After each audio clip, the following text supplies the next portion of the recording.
Sige, ikaw lang ang tama sa lahat. 2 taon nga naman kayo nagsama ni Mark. Ikaw lang ang may alam ng lahat ng gusto niya. Ano, naiingit ka? Naiingit ka na naman. Dahil sa akin siya nagbilan at hindi sa'yo. Ano nga bang alam mo kay Mark? Ano nga bang sinadya mong alamin kung sa gusto niya at hindi niya gusto? Anak ko siya. Kaya bawat hininga tutot niya, alam ko ibig sabihin. Anak mo lang siya! Hindi mo siya pag-aari!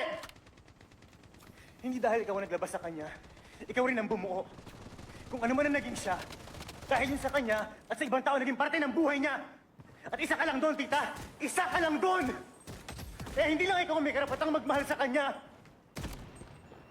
Hindi lang sa'yo umiikot ang mundo, tita.